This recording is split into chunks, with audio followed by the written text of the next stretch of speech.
Hello everyone, welcome to a new episode of Matthew Sports Talk. Feeling a lot better. I had to leave the Wolves game early last night. I had a massive headache, I was feeling like shit. But I'm feeling much better today. Feeling about 80%. Not 100%, but pretty close, so well enough to do this episode. So, let's get down to business, shall we?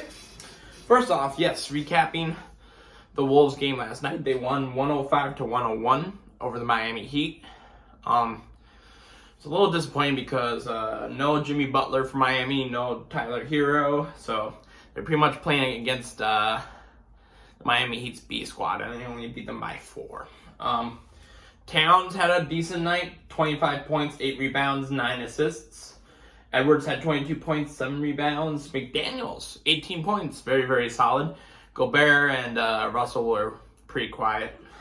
And McLaughlin had 12 points off of the bench. So, stat-wise, it was pretty even all around. I guess the one difference that you could say is the reason that Wolves won. They were 43.5% for shooting, and Miami was 38.9%. So,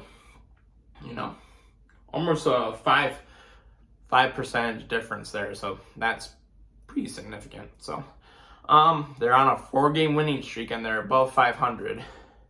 Their next game is Wednesday, tomorrow, against Indiana, and obviously Indianapolis. So, all right, moving on. Got the power rankings all updated for the NFL after Week 11. So just going over the significant changes, a new top 5. Number 5, Baltimore, they moved up a spot.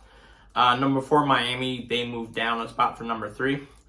After Dallas beat our asses, I had to put them in the top 5. I have Dallas at number 3, so they moved up 7 spots. Philly's at number 2, they moved up from number 4. And then the new number 1, Kansas City. Yep, Kansas City Chiefs. So, Minnesota's at number 6, down from number 1. Buffalo's number 7, they moved up a spot. They swapped spots with San Francisco. Buffalo's number 7, San Francisco's now number 8. Tennessee 9, and Cincinnati 10 rounds out the top 10. Other than that, not a whole lot of significant changes. The Giants dropped out of the top 10. They're now number 9. They dropped down 4 spots from number 9 to number 13. The Jets dropped out of the top 10. They dropped from number 5 to number 15. Yeah.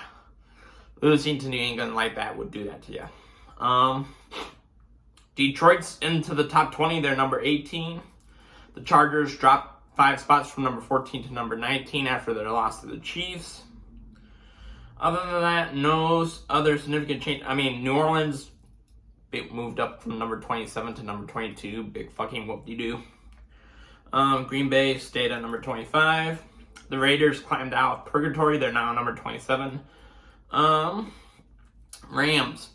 Man, you want to talk about a team that has just pretty much straight dropped down from last season? This is the team that won the Super Bowl, and now they're ranked 30th.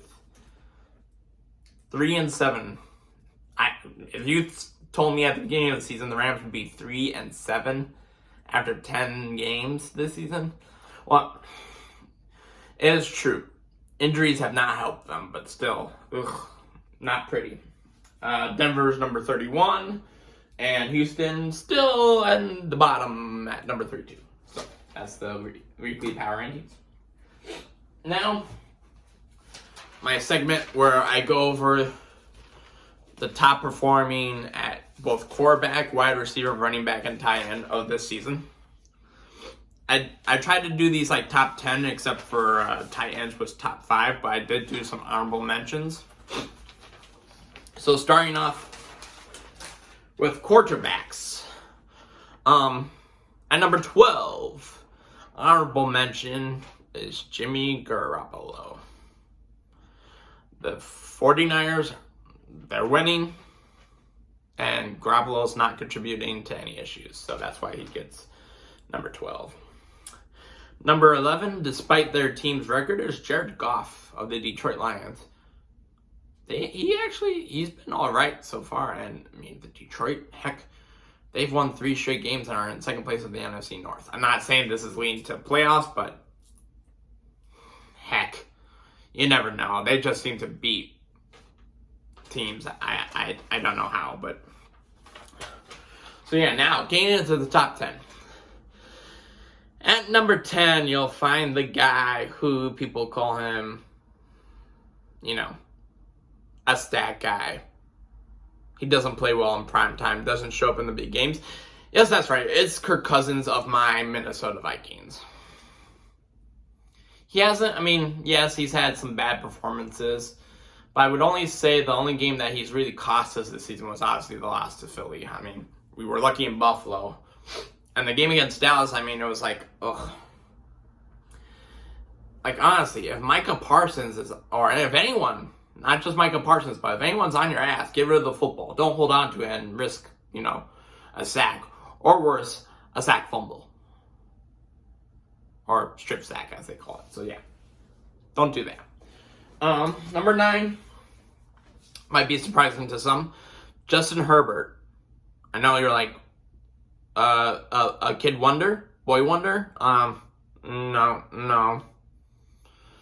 His team has yet to win a big game. He has yet to make the playoffs. So, until he does, he gets credit, but he ain't sniffing the top 5. That's out of the question. Number 8, another guy who is not losing games, but is not the main reason that his team is winning games, and that's Daniel Jones of the Giants.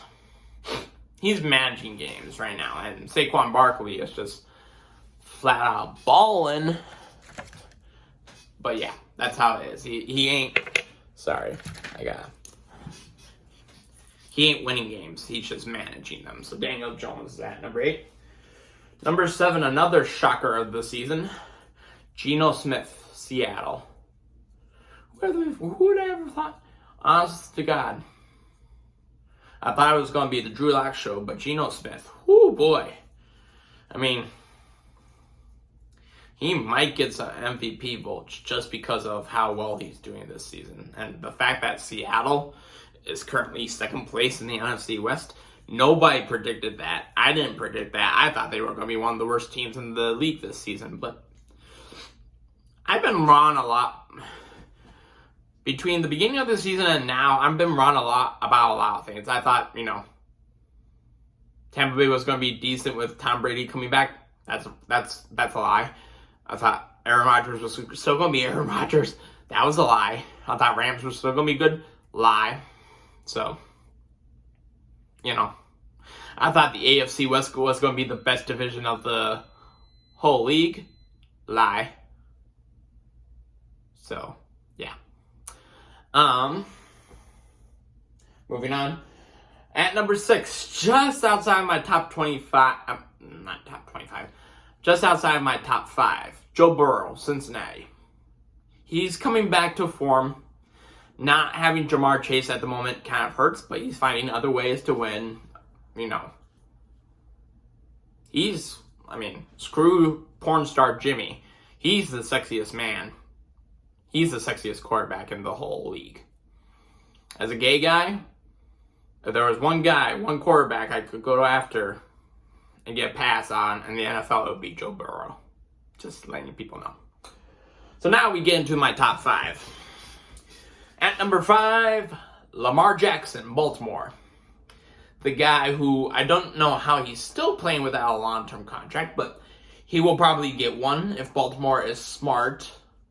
Because the way he's playing, he's on track to being Michael Vick-like. He throws the ball. He makes a few mistakes throwing the ball, but not that much. But he can run. He has wheels as legs. So yeah, Lamar Jackson, number 5. Number 4. This was only discovered after Tyreek went to that team. Is that Tua Tagovailoa all of a sudden is an amazing quarterback. Now, will he earn the MVP this season? No. but he would definitely get consideration. And heck, he could have Miami win that division. That's how well he's playing. And if Miami wins that division, whoo boy, watch out in the playoffs. Only Miami is going to like playing in Miami when it come playoff time. So, number 3 is going to be Mr. Josh Allen of the Buffalo Bills. Yeah. He would be number 2 if he wasn't prone to throwing red zone interceptions. Just saying. He threw 2 against the Minnesota Vikings. One of the reasons why we beat Buffalo. So, I mean, yes, he is a powerhouse. He can run the ball with authority. He has an arm, a cannon for an arm, but he is still mistake prone. He ain't superhero like another person I can talk about. So number 2, once again, another surprise of this season, Jalen Hurts of Philadelphia. Yeah. He might actually follow. He might be more Michael Vick than Lamar Jackson. He can run the ball. He's got a pretty strong throw. I mean, he ain't immortal. So. And then the guy at the top, if you don't know, do I need to say his name? I'll just say it. It's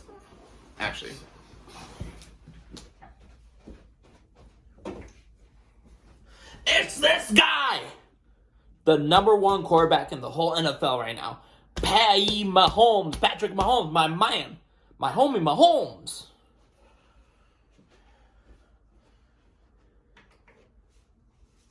My homie Mahomes. Number 1 quarterback in the NFL. He could do me no wrong. He could do me no wrong on my fan. He's been on my fantasy team ever since his 2nd year in the league, and he has never done me wrong. Never. He will get, if he gets even close to Tom Brady, if he gets, let's say this. If he gets at least 4 Super Bowl titles in his career, he already has 1. He's already been to 2 Super Bowls. If he can get 4 Super Bowl titles in his career, he will approach being talked about in the same breath as Tom Brady, Michael Jordan, and all the greatest of all times in all sports. So that's quarterbacks. Now let's go to wide receivers. So first off, my honorable mentions. Number 12 is Mike Evans, Tampa Bay.